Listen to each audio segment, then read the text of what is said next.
We do this show because we're obsessed with local news, and I know you care about local issues and local news as well. In fact, the word local is key.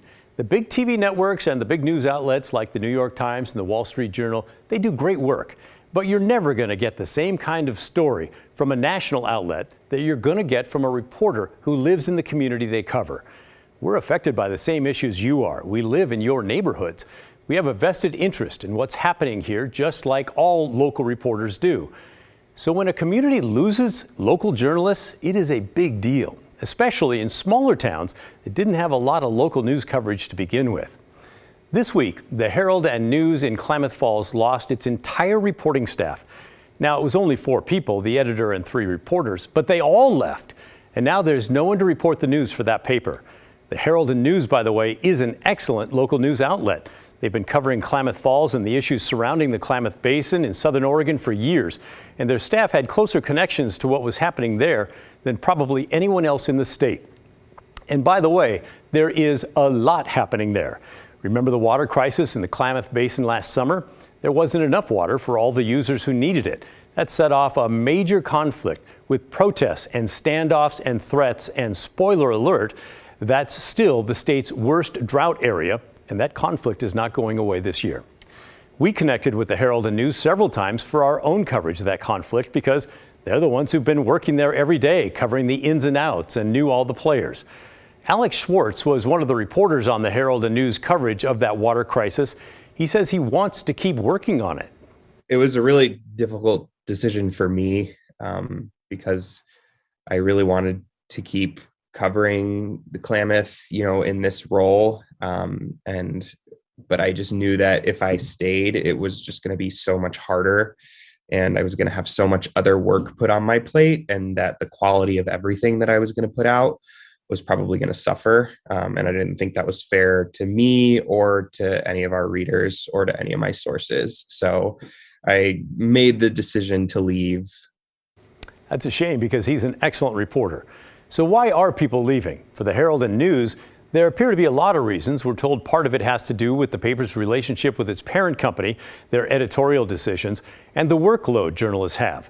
Another part of it, for journalists across the country, they feel they just aren't being paid enough money to actually live in the area they're covering. We took a look at the job posting for a reporter at the Herald and News earlier this week when the story broke. They were offering $14 to $20 an hour to the reporters, which is roughly $28,000 to $39,000 a year. Now they've upped it to $16 to $21 an hour.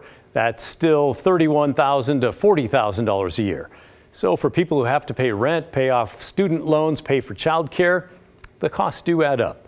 The editor, the person in charge of the news department, wasn't making much more, starting at about $45,000 a year. And by the way, this is not restricted to small news outlets. There are journalists in big cities who can barely make ends meet as the cost of living rises. Those reporters quitting in the Klamath Basin leaves a bit of a news desert there. There are only 1 or 2 tiny one-person operations, and that's about it. The publisher of the Herald and News says they do plan to hire more journalists, but it's not easy to hit the ground running and produce the same level of coverage, especially when your entire staff is going to be brand new. And it is an important area.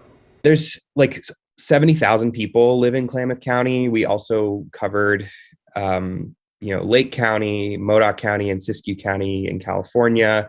More people live there, obviously. But yeah, I mean, it's definitely a majority rural area, but Klamath Falls is a city of, almost 50,000 people.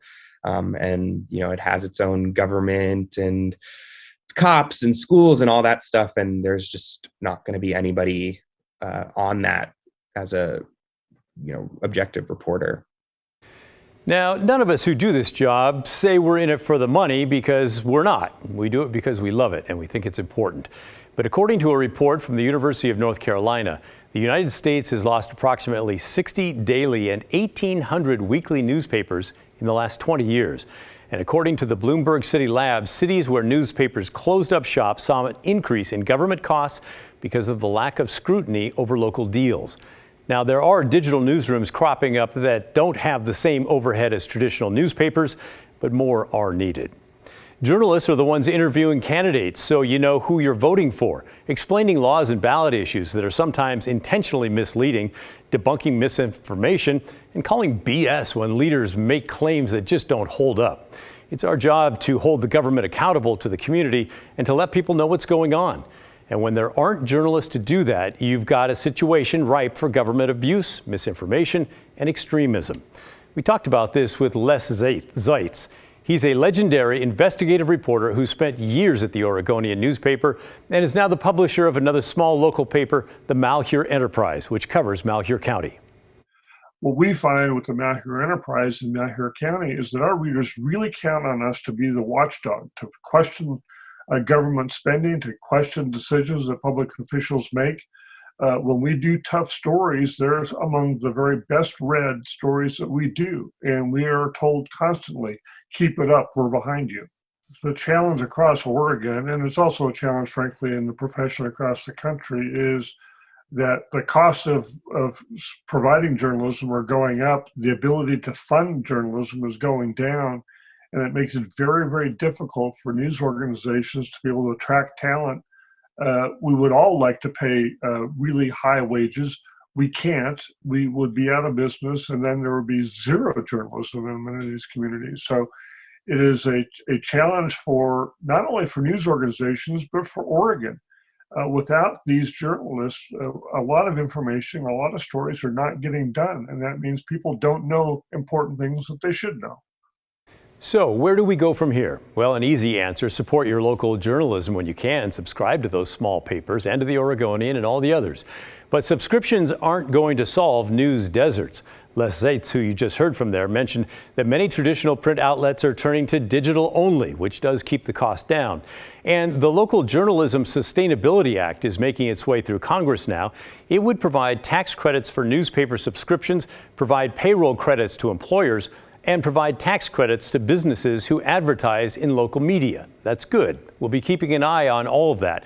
But in the meantime, we want to hear from you about your local news outlets and the impactful work you see them doing. Send us your thoughts or your favorite article to thestory@kgw.com.